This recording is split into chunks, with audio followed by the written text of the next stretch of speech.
अस्सलाम वालेकुम। आज मैं आपको बताऊंगा कि हम पीएचपी में अर्थमेटिक ऑपरेटर्स किस तरह से यूज़ करते हैं। सबसे पहले मैं आपको बताऊंगा कि अर्थमेटिक ऑपरेटर्स क्या होते हैं। बेसिकली अर्थमेटिक ऑपरेटर्स ये होते हैं कि जिनमें आपको addition, subtraction, multiplication and division वगैरह हम लोग करते हैं। जो मैथमेटिक्स के जो भी ऑपरेशंस करते हैं वो अर्थमेटिक के अंदर आते हैं। तो हमारे पास जो है यहाँ पर addition, subtraction, division and multiplication, ये हमारे पास चार चीज़ें होती हैं। और उसके अलावा हमारे पास एक और होता है मॉड्यूलस। मॉड्यूलस होता है इसको और उसके अलावा हमारे पास इंक्रीमेंट एंड डिक्रीमेंट, ये दो ऑपरेशंस होते हैं।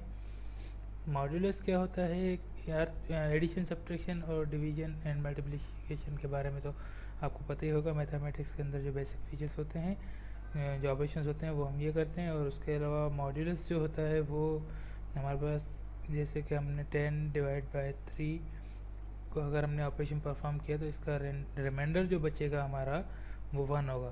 तो ये हम मॉड्यूलस ऑपरेटर के थ्रू ये चीज़ हम करते हैं। और उसके अलावा ये इंक्रीमेंट जो होता है ये 1 का एडिशन कर देगा प्लस प्लस के साथ, और ये माइनस जो दो दफ़ा हमने साइन दे दी तो ये 1 का डिक्रीमेंट कर देगा और 1 का इंक्रीमेंट हो जाएगा प्लस प्लस में, 1 का डिक्रीमेंट माइनस माइनस हो जाएगा। तो अब हम इस पर थोड़ा सा ऑपरेशंस करके देख लेते हैं यहाँ पर। तो अब हम यहाँ पे एडिशन करते हैं। $sum is equals to 5 + 4। तो ये हमारा इसके अंदर सम वेरिएबल है जिसके अंदर हमने 5 + 4 की वैल्यू दे दी है। तो ये क्या हमारे पास सम में आएगा? 9 की वैल्यू आएगी, क्योंकि ये इसने यहाँ पर ऑपरेटर अर्थमेटिक ऑपरेटर मिल गया इसको एडिशन के लिए। तो ये इसको ऐड करके फिर जो वैल्यू होगी वो सम में देगा। तो ये हम यहाँ पे इको करवा के देख भी सकते हैं। हमने इसको सेव किया, ये हमारे पास 9 आंसर आ गया। हमने इसको एडिशन कर दिया इसका, तो ये ऐड कर दी इसने वैल्यूज़। तो ये हमें यहाँ पर 9 की वैल्यू सम में रिसीव हुई। अब हम इसको अलग वेरिएबल है, जो वेरिएबल जो है इको करवाएंगे। सम हमने यहाँ पे इको करवाया, 4 + 5 का सम हमने किया तो ये हमारे पास 9 की वैल्यू आ गई। उसके बाद अगर हमें इसको सब्ट्रैक्ट करना है तो ये 1 हमारे पास आ गया। इसी तरह से हम इसको मल्टीप्लाई करके देख लेते हैं। मल्टीप्लाई हमारे पास 20 आ गया।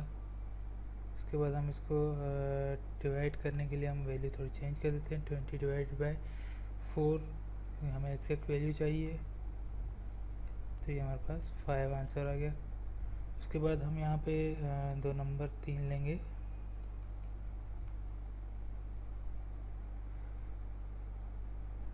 Number 1 is equals to 100,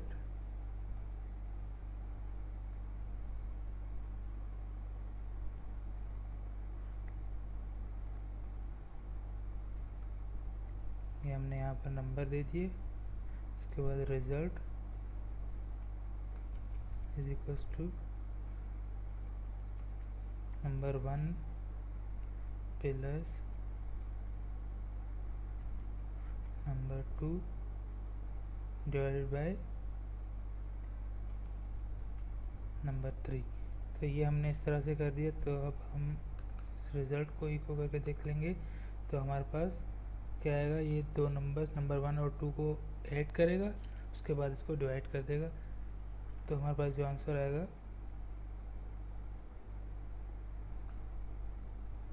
125 answer हमारे पास आ गया।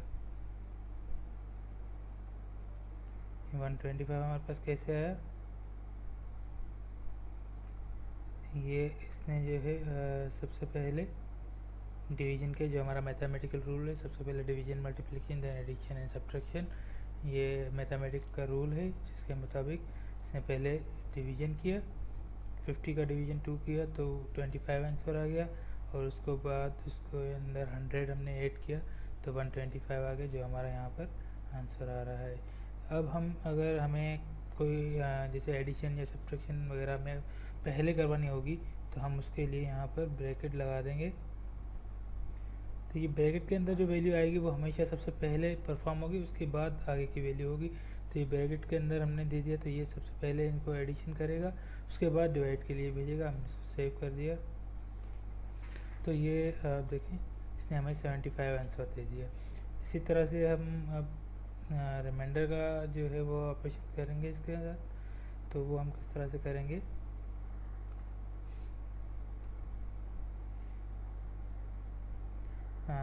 हमने दे दिया यहाँ पे 10 और ये रिमाइंडर के लिए हम ये देंगे और 3% हम देंगे रिमाइंडर के लिए %3। तो ये हमारे पास आंसर इसका जो आएगा रिज़ल्ट में 1 आ गया। क्यों कि 3 डिवाइडेड बाई 10, तो वो उसका जो लास्ट में हमें रिमाइंडर मिला जो है वो था 1। इसी तरह से हम प्लस प्लस की साइन भी कर सकते हैं।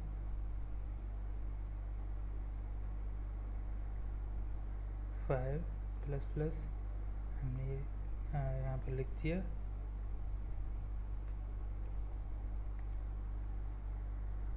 हमने नंबर दे दिया और इसको ++ कर दिया। तो हम इसको इको करेंगे तो 5 ही हमारे पास आएगा। ये हमारे पास 5 आंसर इसलिए आया कि हमने यहाँ पर इको में रिज़ल्ट ++ किया था। तो अब हम इसको इस तरह से करेंगे कि रिज़ल्ट को हमने ++ कर दिया, यहाँ पर इको रिज़ल्ट करेंगे तो ये हमारी रिज़ल्ट जो आएगी यहाँ पर 6 शो करेगा हमें। 5 थी तो अब ये यहाँ पर 6 रिज़ल्ट आ गई हमारी, क्योंकि हमने पहले इसके साथ ही कर दिया था जब रिज़ल्ट इको होने के बाद इसके अंदर वैल्यू के अंदर ++ हुआ था। लेकिन अब हमने इसको ++ करके उसके बाद इसी तरह से हम इसको यहाँ डिक्रीमेंट करेंगे। तो डिक्रीमेंट करने के लिए हमारे पास ये हमने सेव किया इसको और उसके बाद हमने इसको यहाँ पर रन करेंगे तो ये हमारे पास इस तरह से आएगा 4 आएगा। इसी तरह से हम जो है अर्थमेटिक ऑपरेटर्स को यूज़ करते हैं। Thank you.